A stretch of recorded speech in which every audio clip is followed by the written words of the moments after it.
Hello दोस्तों, आपका स्वागत है स्कॉलर एलाइट। जो लोग ये वीडियो पहली बार देख रहे हैं तो उनसे रिक्वेस्ट है कि आप हमारे चैनल को सब्सक्राइब कर लीजिए और सब्सक्राइब करने के बाद बेल आइकॉन पे क्लिक जरूर कीजिए ताकि जो भी नोटिफिकेशन आएगा यानी कि जो वीडियो मैं अपलोड करूंगा तो उसका नोटिफिकेशन आप लोगों के पास पहुंच जाए। चलिए स्टार्ट करते हैं। आज हम बात करेंगे इस वीडियो में जीके जीएस एमसीक्यूज की जो सीरीज स्टार्ट की है उसके अंतर्गत पार्ट 8 को हम आज देखेंगे, जो कि आपके सभी एग्जामों के लिए all state PSC, UPSC, SSC, railway सभी के लिए कंबाइंड टेस्ट सीरीज आप बोल सकते हो उसको। क्वेश्चंस का लेवल इसमें बहुत ही अच्छा रखा गया है। तो चलिए स्टार्ट करते हैं। पहला क्वेश्चन है हमारे पास कि पानी में लटके हुए कोलाइडी कण, ठीक है, पानी में लटके हुए कोलाइडी कण किस प्रक्रिया से हटाए जा सकते हैं। तो कोलाइडी कणों की अगर हम बात करें तो इसको हम हटा सकते हैं स्कंदन प्रक्रिया से। कौन सी प्रक्रिया? स्कंदन प्रक्रिया के द्वारा हम कोलाइडी कणों को हटा सकते हैं। इस प्रक्रिया में क्या होता है कि जब इस प्रक्रिया को अपनाया जाता है तो उसमें जो कोलाइडी कण अलग अलग होते हैं वो एक दूसरे के साथ चिपक जाते हैं और चिपक के एक परत बनाते हैं जो कि पानी के ऊपर तैरने लगती है और उसको हम यहाँ से हटा सकते हैं। तो देखते हैं, स्कंदन इसका राइट आंसर है। पानी में मिले हुए कोलाइडी कणों को स्कंदन द्वारा हटाया जा सकता है। स्कंदन में कोलाइडी कण एक साथ मिलकर बड़े कणों का निर्माण करते हैं जो अंततः परत के रूप में जम जाता है या जमा हो जाता है और ये द्रव की सतह पर तैरने लगता है। तो इस तरीके से यह प्रोसेस आपकी काम करती है। चलिए नेक्स्ट क्वेश्चन देखते हैं। अमरी अमरी एक हड़प्पा सभ्यता में एक स्थल मिला है जो कि कहाँ पर है या किस प्रांत में स्थित है। सिंध में है, राजस्थान, गुजरात या बलूचिस्तान। तो इसकी हम बात करें तो इसका आंसर है सिंध। यह स्थान जो है सिंध में है, अमरी।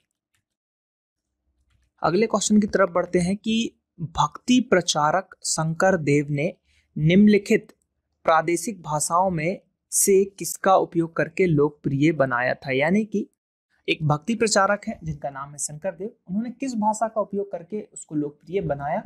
तो उसकी अगर हम बात करें तो वह है असमिया लैंग्वेज। असमिया लैंग्वेज का उन्होंने उपयोग किया था। असमिया लैंग्वेज या असमिया भाषा का प्रयोग किया। निम्नलिखित में से कौन सा अभिलक्षण, ठीक है, कौन सा अभिलक्षण भारतीय अर्थव्यवस्था से संबंधित नहीं है बोला जा रहा है, ठीक है, नहीं, याद रखिएगा। तो कृषि की प्रमुखता तो है, भारी उद्योग तथा मजदूरी के माल में संतुलन, तो ये व्यापार से रिलेटेड हो गया आपका। जनसंख्या दबाव भी है, प्रति व्यक्ति आय भी है। तो इसके अगर आंसर की बात करें तो आंसर है आपका सेकेंड वाला। भारी उद्योग तथा मजदूरी के माल में संतुलन भारतीय अर्थव्यवस्था का अभिलक्षण नहीं है। मनसबदारी प्रथा, मनसबदारी प्रणाली किसने आरंभ की थी। तो मनसबदारी प्रथा, जैसा कि आप सभी को पता है, अकबर ने जो है मनसबदारी प्रथा आरंभ की थी। ये कई बार क्वेश्चंस पूछा गया है। अकबर के द्वारा, यानी कि मुगल सम्राट अकबर के द्वारा यह प्रथा चालू की गई थी। तो आप हिस्ट्री का अगर क्वेश्चन देखते हैं तो मतलब जो हिस्ट्री का क्वेश्चन है ये, तो आप क्या कीजिए कि हमारे प्लेलिस्ट में जाइए, हिस्ट्री की प्लेलिस्ट में जाइए, वहां पर आप इसका डिटेल वीडियो देख सकते हैं मुगल साम्राज्य का। उसमें मैंने अकबर के बारे में जब बताया था तो उसमें मैंने मनसबदारी प्रथा को बहुत ही डिटेल में समझाया। तो आप डिटेल पार्ट्स देखिए। एक रिक्वेस्ट है आप लोगों से कि आप एमसीक्यूज तो देख ही रहे हैं और जो लोग सिर्फ एमसीक्यूज देख रहे हैं तो उससे नहीं कुछ होने वाला। आप लोग क्या कीजिए कि डिटेल्ड पार्ट को भी देख लीजिए। जितने भी डिटेल पार्ट है हमारे चैनल पे उसको आप जरूर देखिए, ठीक है। चलिए, Pitt's India act, Pitt's India act 1784 में आया था। सबसे पहले तो ये याद होना चाहिए। पिट्स इंडिया एक्ट के अंतर्गत निम्नलिखित में से क्या स्थापित किया गया था। तो पिट्स इंडिया एक्ट में क्या हुआ था, BOC और बोर्ड ऑफ कंट्रोल और बोर्ड ऑफ डायरेक्टर्स, BOD, इसका जो है यहाँ पर यूज हुआ था, यानी कि बनाया गया था। Board of control, board of directors, तो ये क्या है, एक तरीके के बोर्ड है, यानी कि नियंत्रक, ठीक है, नियंत्रक बोर्ड है। तो इसकी जो यहाँ पे स्थापना की गई थी, नियंत्रक बोर्ड की स्थापना की गई थी। तो देखते हैं डिटेल।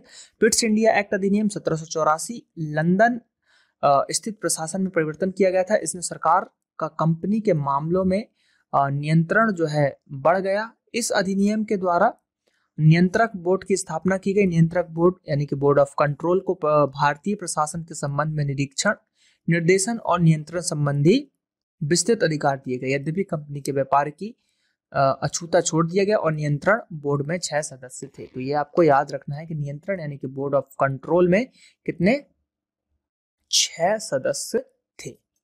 चलिए आगे बढ़ते हैं। पानी से लोहा तथा मैगजीन किस प्रक्रिया से हटाए जाते हैं। तो पानी से लोहा तथा मैगजीन की अगर हम बात करते हैं तो यह वायु मिश्रण की प्रक्रिया से हम इसको हटा सकते हैं। ठीक है, वायु मिश्रण की प्रक्रिया से हटा सकते हैं। एक श्वेत ठोस पदार्थ है, मान लीजिए कि एक सफेद जो है ठोस पदार्थ ए है, अगर आप उसको गर्म करते हो तो वह उससे एक गैस निकलती है जो चूने के पानी को दूधिया बना देती है, यानी कि उस गैस को अगर चूने के पानी में आप डालते हो तो वो दूधिया कलर का हो जाएगा। और बचा हुआ पदार्थ गर्म अवस्था में पीला रहता है, लेकिन ठंडा होने पर वह सफेद हो जाता है। तो यानी कि वो ठोस पदार्थ आखिर है क्या? तो वह है जिंक कार्बोनेट। यानी कि जब जिंक कार्बोनेट को आप गर्म करोगे तो उनमें से गैस निकलेगी, वो चूने के पानी को दूधिया कर देगी, और फिर जो बचा हुआ पदार्थ रहेगा वो पीला दिखेगा, लेकिन ठंडा होने पे सफेद हो जाएगा। तो उसका आंसर है जिंक कार्बोनेट। मौसम संबंधी नक्शे पर, ठीक है, मौसम संबंधी मैप है, उस पर समान वर्षा वाले स्थानों को जोड़ने वाली एक रेखा है, उसको क्या कहते हैं? तो उसको हम कहते हैं आइसोहाइट। कौन सा? आइसोहाइट उसको हम बोलते हैं। समवर्षा रेखा वह रेखा है जो मानचित्र पर समान अवक्षेपण बिंदु को दर्शाती है। समवर्षीय रेखा वाला मानचित्र समवर्षीय मानचित्र कहलाता है। ग्लिम्पसेस ऑफ वर्ल्ड हिस्ट्री के लेखक कौन थे? तो इसका जो है मैंने इसके थर्ड पार्ट में मैंने ये क्वेश्चन फिर से डिस्कस किया था, जहां पर महात्मा गांधी की किताब के बारे में बात की गई थी। तो यह किताब जो है यह है जवाहरलाल नेहरू की, और इनकी एक और बुक है डिस्कवरी ऑफ इंडिया। तो ये दोनों बुक बहुत इंपॉर्टेंट है, हर बार क्वेश्चंस पूछे जाते हैं इससे। पूर्ण स्पर्धा में कीमत ग्राह्यता कौन होता है? तो वो होता है फर्म। कौन होता है? फर्म होता है। देखिए डिटेल इसमें क्या है कि देखिए पूर्ण स्पर्धा में फर्म कीमत ग्राह्यता होता है। पूर्ण स्पर्धा के अंतर्गत किसी बाजार में कोई विक्रेता प्रचलित मूल्यों से थोड़ा अधिक मूल्य मांगता है, यानी कि आपका 100 रुपए है किसी वस्तु की मूल्य और आप उससे 110 रुपए मांगते हो तो उसकी चीजें नहीं बिकेंगी। लेकिन अगर मूल्य 100 रुपए है और कोई विक्रेता उसको 90 रुपए में बेचता है तो इसकी जो है वैल्यू ज्यादा होगी, वो ज्यादा बिकेगा। यही चीज यहाँ पर की कही जा रही है। तो ग्राहक उसकी वस्तु नहीं खरीदेगा, इसके विपरीत वह प्रचलित मूल्य से थोड़ा कम मूल्य मांगे तो क्रेता उसी वस्तु को खरीदेंगे। पूर्ण स्पर्धा में एक व्यक्तिगत फर्म उत्पादक अथवा विक्रेता के लिए वस्तु की मांग पूर्णतः लोचदार होती है। फर्म निर्धारण करने वाली प्राइस मेकर नहीं होती है, बल्कि वो मूल्य ग्रहण यानी कि प्राइस टेकर करने वाली कंपनी होती है, यानी कि फर्म होती है।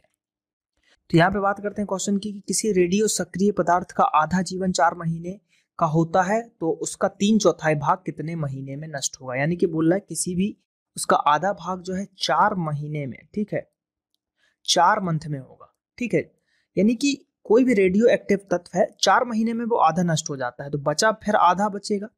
तो इसका भी आधा कितने में होगा? 4 महीने में ही नष्ट होगा। यानी कि जो भी बच रहा है उसका आधा हमेशा 4 में ही होगा।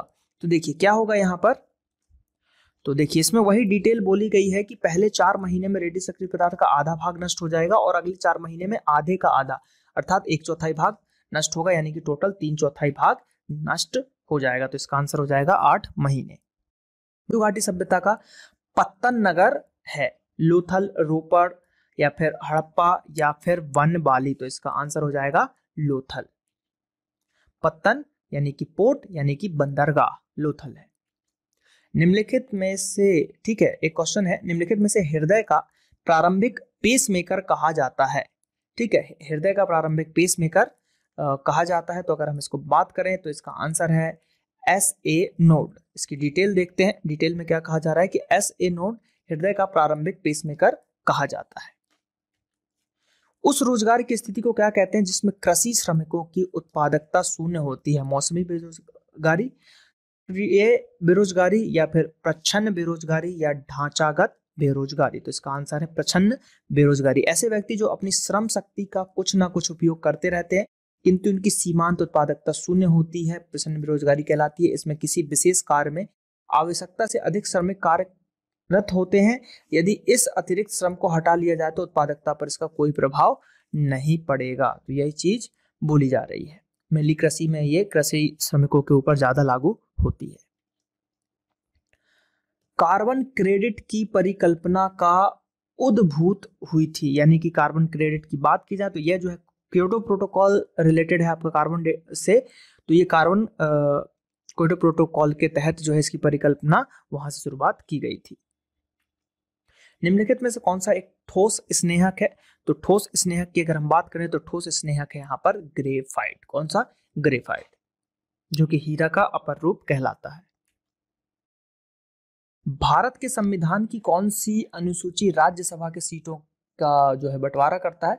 तो वो करता है आपका चौथी अनुसूची। चौथी अनुसूची राज्यसभा की सीटों का बंटवारा करता है। पांचवी अनुसूची SC ST के ऊपर आपसे रिलेटेड मिल जाएगी इस तरीके से। तो इसका आंसर जो है चौथी अनुसूची है। डिटेल देखिए इसमें क्या क्या बोला जा रहा है। तीसरी अनुसूची जो होती है केंद्रीय और राज्यों के मंत्री सदस्य तथा राज्य विधानमंडल के निर्वाचन अभ्यर्थियों द्वारा लिए जाने वाले शपथ की प्रतिज्ञा है। पांचवी अनुसूची जैसा कि मैंने बताया कि अनुसूचित जाति क्षेत्र और जनजातीय क्षेत्र के नियंत्रण के बारे में उपबंध। और छठी अनुसूची में असम, मेघालय, त्रिपुरा और मिजोरम राज्यों के जनजातीय क्षेत्रों के प्रशासन के बारे में उपबंध यहाँ पर दिया गया है। तो ये सब चीजें यहाँ पर दी गई हैं अनुसूची में। मानव शरीर की सबसे लंबी कोशिका की अगर हम बात करें तो मानव शरीर की सबसे लंबी कोशिका होती है तंत्रिका कोशिका। कौन सी? तंत्रिका कोशिका। तो बहुत ही सिंपल सा क्वेश्चन है ये। अब ये क्वेश्चन थोड़ा सा IMP है क्योंकि ये हिस्ट्री से भी रिलेटेड है और एक रचना भी है। अमुक्त माल्यदा, ठीक, अमुक्त माल्यदा, अमुक्त माल्यदा किसकी रचना है? तो अमुक्त माल्यदा की अगर हम बात करें तो यह है कृष्णदेव राय की। तो यह जो थे विजयनगर साम्राज्य के राजा कृष्णदेव राय थे जिन्होंने अमुक्त माल्यदा की रचना की। अम्लीय वर्षा में क्या होता है जिससे वनस्पतियां नष्ट हो जाती है? तो अगर एसिड रेन की बात करें तो उसमें होता है सल्फ्यूरिक एसिड। कौन सा होता है? SO2 उसमें होता है।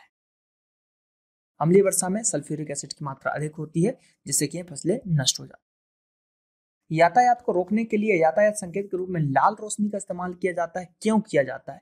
क्योंकि अगर हम इसके आंसर की बात करें तो यह सबसे कम बिखरती है, इसका बिखराव कम होता है और इसलिए लंबी दूरी से भी हम लाल रोशनी को देख सकते हैं, इसलिए इसका उपयोग किया जाता है। निम्नलिखित में से कौन सा उद्योग कच्चे माल पर आश्रित है? इनमें से चीनी उद्योग, पेट्रोलियम परिष्करणशाला, हल्की इंजीनियरिंग उद्योग या जहाज निर्माण। तो कच्चे मालों की अगर हम बात करें तो चीनी उद्योग इस पर ज्यादा निर्भर है। तो यहाँ पर जो है देखिए इसके क्वेश्चंस थोड़ा सा लेवल कम रखा गया था क्योंकि हर बार मैं थोड़ा सा लेवल चेंज करता रहता हूँ क्योंकि एक से लेवल हमेशा हाई लेवल ही नहीं, कहीं कहीं आपको इजी लेवल के क्वेश्चंस भी सॉल्व करना चाहिए। तो आई होप कि इसमें 25 में से मुझे लगता है कि 24 क्वेश्चंस के आंसर तो आपको पता ही होने चाहिए, सभी ने किए होंगे, नहीं तो 20+ तो मोस्टली स्टूडेंट होंगे। अगर जो 20 से नीचे हैं तो कृपया करके जो है वीडियोस को अच्छे से देखें और पढ़ाई पे ध्यान दें। चलिए मिलते हैं हम अगले वीडियो में इसी टाइप के। धन्यवाद। जय हिंद, जय भारत।